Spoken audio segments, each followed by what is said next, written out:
Josh. Welcome to the Well-Rounded Warrior. Thanks for watching. Got my friend here, James Yeager. And I'm well-rounded. Obviously. Yeah, round is shape. I'm in shape, so. But no, I asked James to come and do an interview with me because James is one of the more well-mannered people, regardless of what you might read on the internet. In person, James is a very, very nice person, and he treats people very well. And it's kind of an uncommon thing. The more I deal with people, the more I find out how uncommon it really is. So how uncommon what is? I'm sorry. Not having any manners, not having any sense, not just being nice to people, just being a decent person to other people. So I would say that I learned my manners from my grandparents. They had a good deal of input in raising me, and so they tried to instill that into me. So where did you learn your manners? Well, let's just talk about that. You said you learned them. That was very important because when you have to be taught manners, it's a total different lesson. Right. It is. Okay, so it's good to have grandparents like that. So and what do you mean? Where did I learn what exactly? Obviously, you had I had to have an example because I was kind of a little hellion. I was pretty wild. I was too. So, where did you get your example, or who ensured that you were a polite child?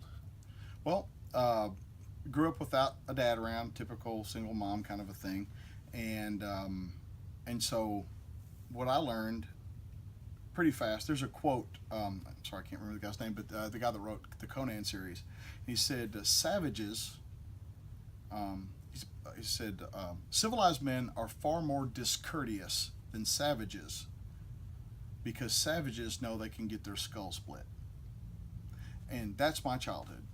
Like when I grew up, like if I popped off, it had to be settled. If I wanted a swing, if I wanted to keep my swing, it had to be settled.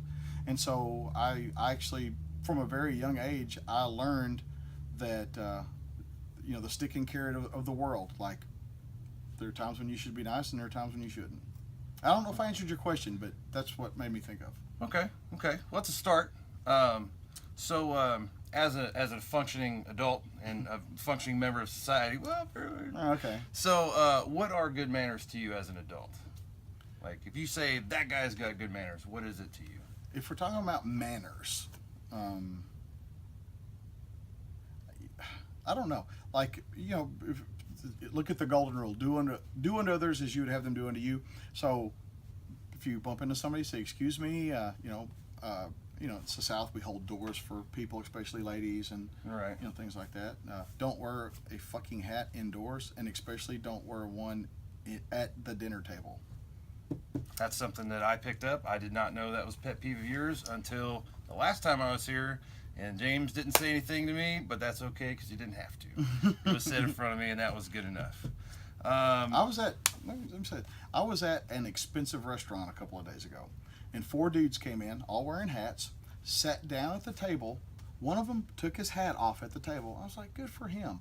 Then he noticed that none of the other 3 took theirs off, and he put his back on. Right. I was like, oh, man, you almost got a point. Well, see, that kind of leads into the next question. Doing something like that, holding doors, please, thank you, being nice to your service staff, or being just a decent person in general, what does that say about the person that does that? You can judge anybody by how they treat a total stranger, and that's the short answer. But it's as complete as I can be. If you see a person walk past somebody on the street, somebody they don't know, they're never going to see again, and they can either do nothing, that's fine, or they can say good morning or hello, which they didn't have to, or they can fucking be mean to them, or a server or an attendant somewhere, especially people. It's not even just a stranger, but a stranger that could never do anything for you, like a homeless person. Right. Like how people treat people like that's very telling. I would say that's if I was going to put it in words, that would be it. What can you do for somebody, or what would you do for somebody that could never repay you? And I look at a lot of people that are in my life that are maybe a little older, maybe a little more settled, maybe have established businesses that for whatever reason do interviews on obscure YouTube channels, You know, and Everybody's got an obscure YouTube channel when they start. right? Yeah, it's got to start Like, somewhere. I tell guys all the time, they go, man, but you got so many subscribers. I go, you know how many I had when I signed up? They go, how many? 0. Just like you. Right. That's it. That's it. Cool. Well, that's pretty much it for here. I do have one last question. Everybody that I do an interview with, I'm gonna ask the same question. Okay, let's hear it. You have a veteran that is getting out of service, off active duty. Mm-hmm. He's done his time, and he's gonna get out and become a member of society in another way. What is one piece of advice that you would give that veteran? Read the book Tribe. That's a good piece of advice. That's a good book.